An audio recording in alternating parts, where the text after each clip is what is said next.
Bonjour et bienvenue, ravi de vous retrouver dans votre émission L'Instant Matin. Nous sommes ensemble pendant 30 minutes, comme d'habitude, pour découvrir un profil très spécial. Et aujourd'hui, nous avons le plaisir de recevoir Jugurtha Abou. Donc, il est auteur de cet ouvrage. Et en fait, c'est l'amour des mots, c'est l'amour des phrases, c'est l'amour aussi de découvrir un petit peu tout ce qui nous entoure, de le regarder d'un œil un peu spécial. Et je pense que c'est ce que motive Jugurtha Abou.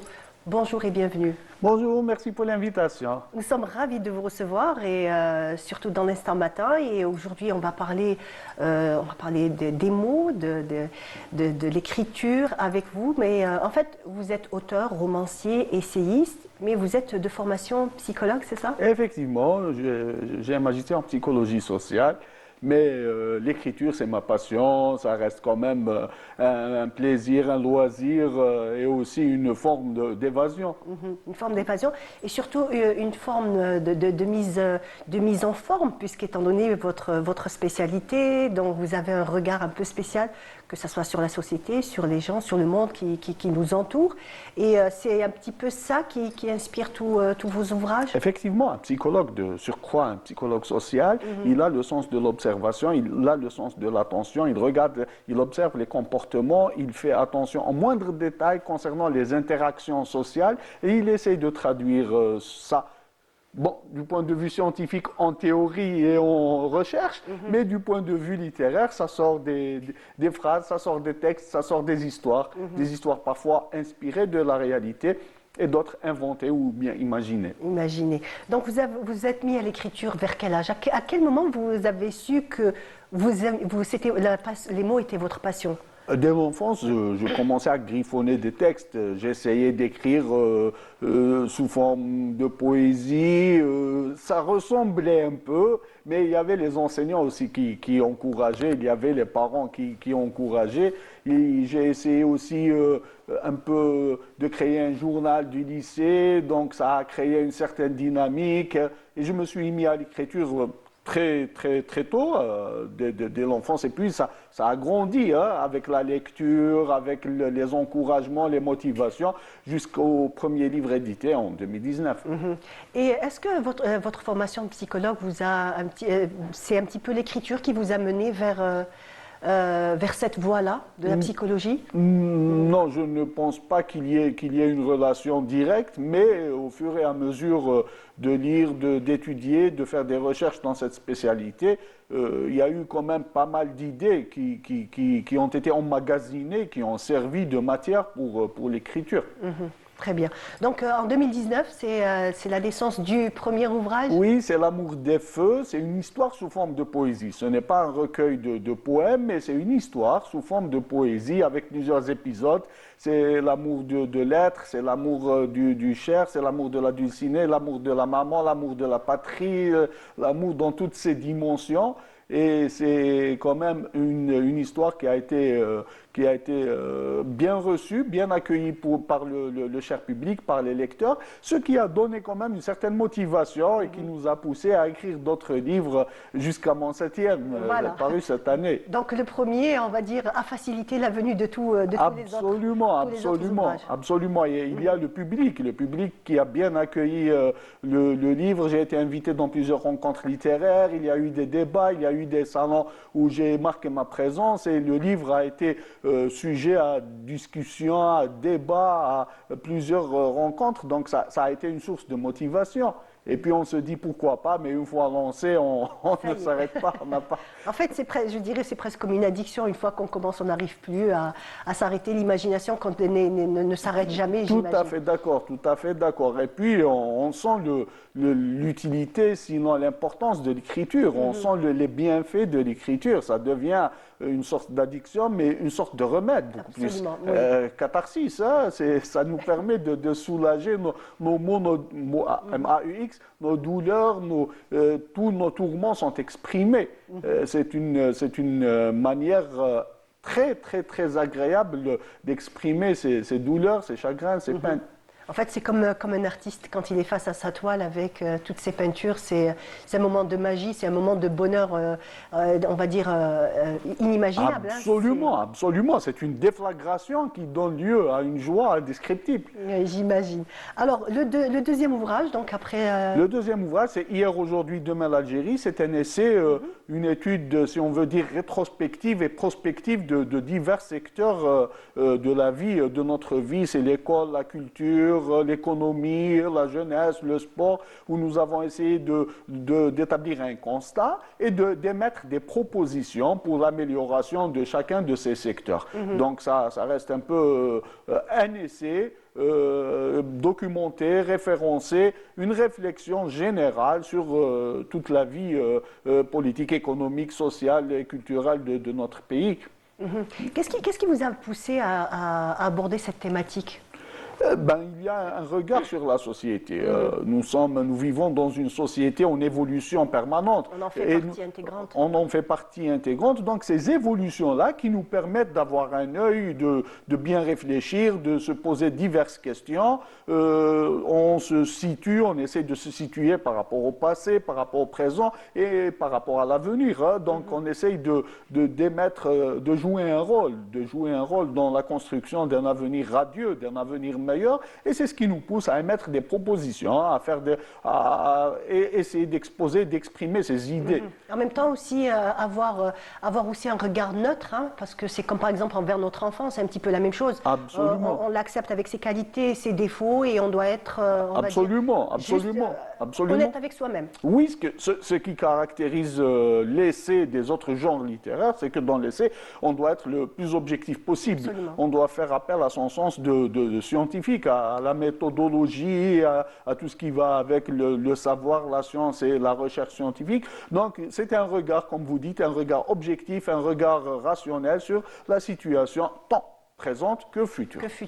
Comment a été accepté J'ai été agréablement surpris d'apprendre que le livre, il se trouve dans les bibliothèques des universités, il est prisé par les étudiants qui en ont fait des sources pour leur recherche, tout récemment, il y a eu un autre ouvrage où mon livre a été cité comme référence, ce qui fait énormément plaisir et honneur à la fois. Absolument. Donc l'accueil a été aussi positif et il y a eu du répondant en termes de recherche scientifique. Donc, nous avons servi à quelque chose. Nous avons été utiles. C'est un livre qui a été quand même utile dans plusieurs domaines.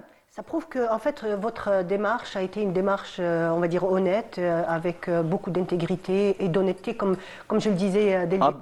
Absolument, tout à fait d'accord. J'ai été exigeant vers moi-même en écrivant le livre. Je voulais que ça soit un livre de qualité, d'autant plus que ça parle de l'Algérie.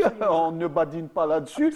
On ne badine pas là-dessus. Donc, du coup, il fallait être méticuleux sur certains points, ne pas jouer avec les chiffres, ne pas jouer avec les faits, il faut être réaliste, il faut être objectif. C'est ce qui a fait que le travail soit un travail de qualité. Comme vous dites, c'est vraiment une récompense pour vous. Absolument, votre livre se trouve dans les bibliothèques universitaires, c'est vraiment énorme.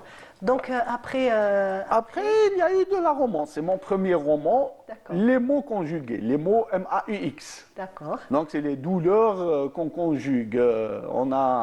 On a tendance à conjuguer les verbes, mais même les douleurs, elles se conjuguent. Donc, ça raconte l'histoire d'un jeune Mehdi à qui la vie souriait. Il était bien, fils de parents aisés, fiancé à une très belle fille.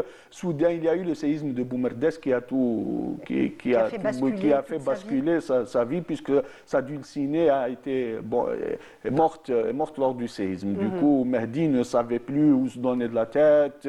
Il était perdu, déboussolé. Il a perdu le goût de la vie. Et heureusement qu'il y avait son oncle. Son oncle, c'était un amoureux des mots, M-O-T-S. D'accord, là c'est... Donc, voilà, un disciple des sages, un disciple des érudits, des philosophes. Il a essayé de le réorienter vers le bonheur, vers l'optimisme, vers le sens positif des choses, à travers les mots. C'est en quelque sorte un hommage pour nos grands écrivains, pour nos grands penseurs, pour nos grands chercheurs, pour les sages que notre terre a enfanté. Absolument. D'ailleurs, je les cite, j'en cite beaucoup dans le roman. Et il y a aussi peut-être une caractéristique, on va dire, algérienne, hein, on peut le dire. Il y a cette espèce de... On s'en remet toujours à Dieu, il y a cette espèce d'auto-guérison qu'on essaye de faire sur soi-même, et que là aussi, il y a aussi la société qui porte. Absolument, absolument. La philosophie algérienne, si on peut dire, elle est singulière, elle est particulière. Et c'est ce que j'ai essayé de faire ressortir dans ce roman à travers l'oncle de Mehdi, qui, à chaque fois que son neveu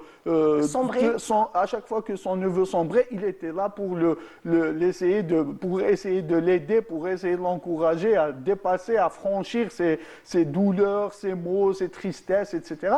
Donc il était là en tant que partenaire, pas de manière directe, mais grâce aux mots tenus par les sages, légués par les sages, légués par les connaisseurs, légués par nos érudits, artistes, écrivains, philosophes, cheikhs, imams, c'est-à-dire, etc. Donc c'est tout ce magma de connaisseurs, tout ce magma, toute cette élite, cette crème-là, qui peut nous aider à traverser pas mal d'épreuves, pas mal de situations difficiles. Absolument. On passe un jingle et on revient. En tout cas, c'est absolument très intéressant de votre livre. Le jingle et on revient juste après.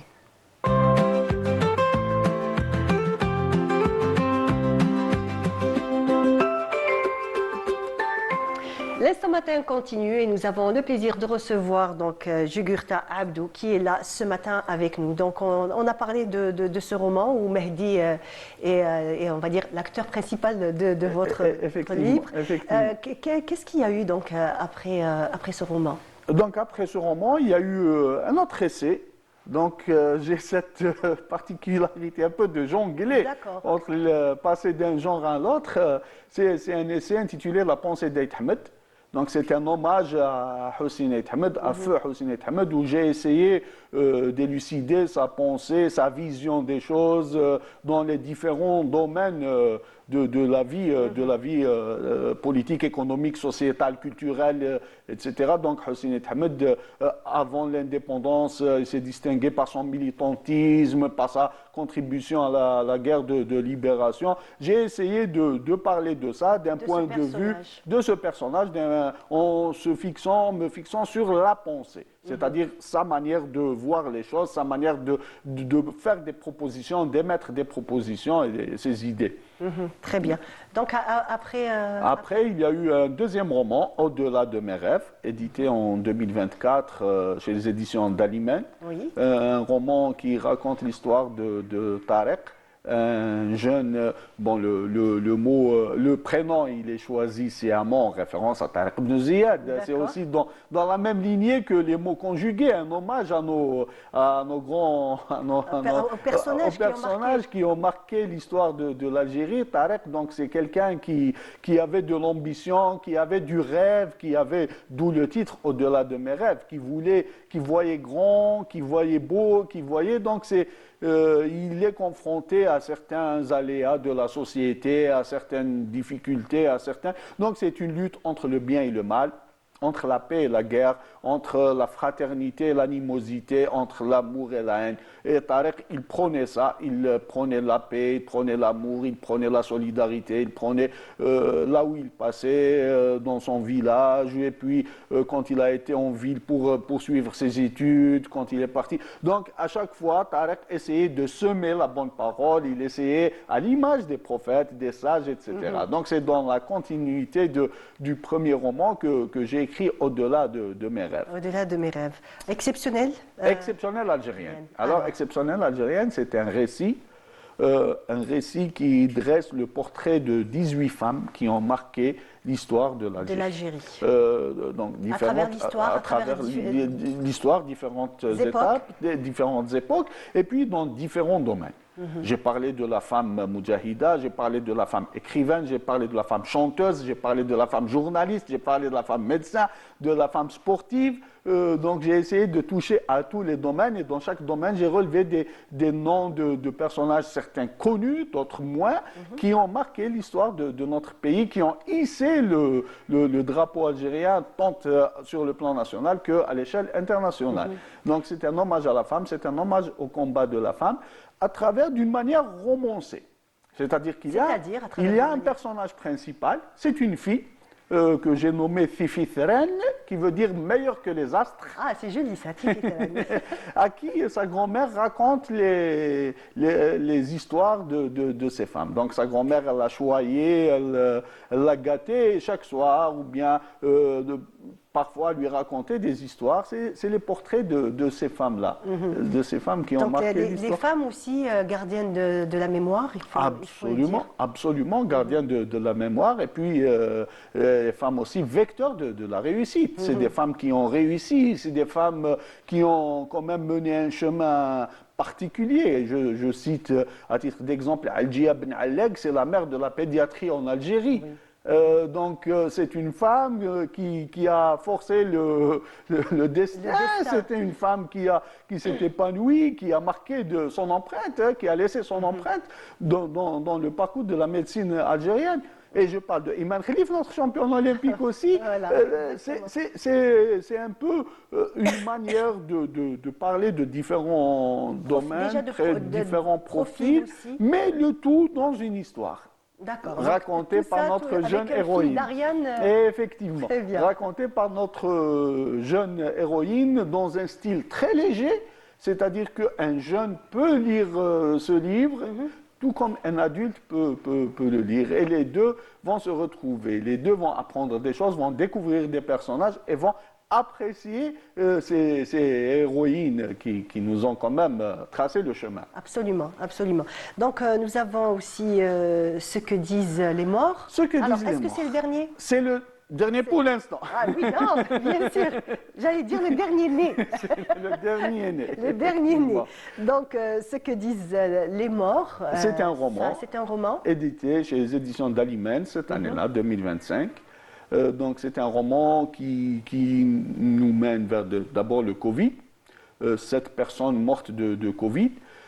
Faute d'espace dans le cimetière, elles ont été enterrées dans une fosse commune. D'accord. Donc des personnes de générations différentes, de milieux socio-culturels, économiques différents, et qui discutent de sujets différents. D'accord.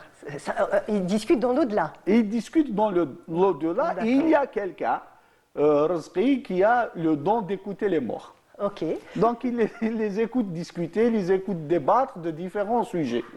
Donc il y a des sujets de convergence, des sujets de divergence, différents thèmes de la société. Et c'est un peu un débat intergénérationnel et un débat entre les différentes couches sociales. D'accord. Sans trop spolier le livre, ça se passe comment? Il y a beaucoup, ils se querellent. Oui, j'imagine. Ils bavardent, ils se querellent. Il y a des fois où c'est la majorité qui va vers... donc la majorité l'emporte. Il y a des fois où un seul essaie d'imposer son avis. Et puis à la fin, il décide quand même de créer des compromis. Il faut bien arriver à des compromis. C'est que le but des livres. Parce qu'en fait, quand on le veut ou non, ils sont tous ensemble. Donc, absolument. Il faut, comment on dit ça, il faut qu'ils réussissent à cohabiter. Ah, exactement. Parce que le but, le message principal, c'est de dire que l'être humain ne peut pas vivre seul. L'être humain, quoi qu'on soit différent, quoi qu'on diverge, malgré nos différences, nous sommes appelés à coexister, absolument, à vivre en harmonie, à vivre. Et c'est ce que disent les morts à la fin. Donc il y a eu, malgré toutes les divergences, les querelles, les bagarres, parfois on arrive même à mettre quelqu'un, à l'isoler, à le mettre en quarantaine. D'accord. Un petit peu comme dans la vie réelle. Hein, comme dans la vie réelle, un peu, voilà. Et puis, à la fin, on lui dit, bon, on te pardonne, viens, tu es des nôtres malgré tout. Quoi qu'on fasse, On est là, on est obligé de... Une caractéristique très typique de chez nous, il faut le dire. Hein. Il y a des moments où on voit des personnes se chamailler, limite, c'est presque à couteau tuerie. On se dit, ça y est, ces deux-là, ils sont fâchés à mort. Effectivement, Alors que, effectivement. heureusement, nos traditions, la façon de faire et tout, fait qu'il y a des moments où on se réconcilie et que... Et on est tenu de le faire. Absolument, On est tenu voilà. de le faire. Et puis, il y a parfois de manière subjective, on essaie de suivre un avis parce que c'est notre ami. Parfois, on essaie d'être un peu neutre. Parfois, on ne prend pas position. Parfois, Oui. on essaie d'être le meilleur. Parfois, on essaie de prendre le dessus sur l'ensemble. Donc, c'est toutes ces qualités et ces défauts que j'ai essayé de relever dans ce livre, un peu pour dire que nous sommes ainsi, c'est ça l'être humain. L'être humain, il est comme ça avec ses qualités, ses défauts, avec ses tares et ses torts. Hein. Absolument, c'est vrai. C'est en fait ça qu'il faut toujours essayer de mettre en avant, ne pas être trop dans l'autocritique, trop sévère. Ça ne sert des fois, ça ne sert à rien. Mais maintenant, de nos jours, même la science est en train de le prouver, parce que des fois, déjà, vers nous-mêmes, on est trop sévère, trop dur. Alors, il y a même certains auteurs qui ont écrit foutez-vous la paix, hein, lâchez-vous, arrêtez d'être trop dur. Il faut lâcher prise, il faut savoir lâcher prise, il faut savoir s'écouter, hein, il faut savoir se reposer, il faut savoir ne rien faire, il faut savoir fauter, il faut savoir faire des erreurs, faire de mauvais choix, et c'est ça l'être humain. L'être humain, il est appelé à ne pas être parfait. Absolument. La perfection n'existe N'est pas. pas de ce monde. La Absolument. perfection n'est pas de ce monde. Donc, vous avez eu un prix. J'ai été finaliste, donc Très les mots bien. conjugués étaient finalistes du prix littéraire de l'université Mentori de Constantine. C'était en 2023. Il y a eu plusieurs sélections. Donc tous les romans qui ont été édités en 2023, il y a eu plusieurs sélections. Et mon roman a eu cet honneur d'arriver jusqu'en finale. Magnifique. Une belle récompense. Une belle récompense, bien sûr. C'est ce qui pousse aussi à écrire, c'est ce qui motive aussi. Hein. Absolument. Ça reste une motivation. Bien entendu, c'est vraiment le leitmotiv hein, qui fait que vous allez toujours de l'avant, que votre imagination continue toujours à travailler au quotidien. Et en même temps, la question que je voulais vous poser, est-ce que quand, par exemple, vous déambulez, quand vous marchez dans la ville, Oui. en allant à votre travail, en rentrant, en faisant vos courses et tout, vous avez un regard un petit peu différent, on va dire, de Hamiltoness, de tout le monde. Absolument. Je pense que c'est ce qui distingue un écrivain, surtout un romancier, des autres. Il est là, il observe le moindre acte, le moindre geste, il essaie de le scruter, de le transformer en situation, en histoire. Il y a pas mal de situations qui m'ont été inspirées, par la vie réelle. Donc le sens de l'observation, il doit être actionné en permanence. Et ensuite, on rajoute sa touche, parfois ça touche d'humour, parfois ça touche de dérision, parfois ça touche de désolation. Donc à chaque situation, ça touche son style. Donc on essaye d'être à l'affût du moindre geste, de la moindre action, du moindre acte, pour essayer d'exprimer ça de manière romancée. Et ça fait partie de notre quotidien. Et c'est ça aussi le charme d'être écrivain, d'être auteur. Hein. Absolument. Donc voilà, c'est ce que je dis. Et je me dis, je pense que quand vous déambulez dans les rues, ce n'est pas de la même manière que tout le monde. Parce que, en fait, vous avez besoin de vous nourrir. Et en fait, ce quotidien, cette ville, cette société vous nourrit, en fait. Et Absolument. Votre source. Absolument. Dans le bus, dans le stade, là où on travaille, là où on passe, dans notre quartier. Absolument. Donc là où nous, ça sera juste une petite anecdote qu'on va raconter. Vous, ça sera un moment que vous aurez capturé, que vous allez enregistrer, je dirais, dans votre mémoire. Oui. Et que vous ressortirez en temps voulu. Et effectivement, parfois les mots viennent avec l'action, viennent avec le geste. Donc on essaie de les écrire sur le téléphone, on se les envoie par message, on les garde le soir, on fait la récap et on accouche. Et au bout de quelques mois, peut-être, ça donnera naissance à un nouveau Effectivement, En ça tout fait cas- partie de notre quotidien. En tout cas, merci beaucoup, Djugurta Abdouf. Ça a été un plaisir de vous recevoir. recevoir. En tout cas, vos ouvrages sont très intéressants. Je vous promets d'essayer de les lire. Avec plaisir, ça me avec fera grand plaisir.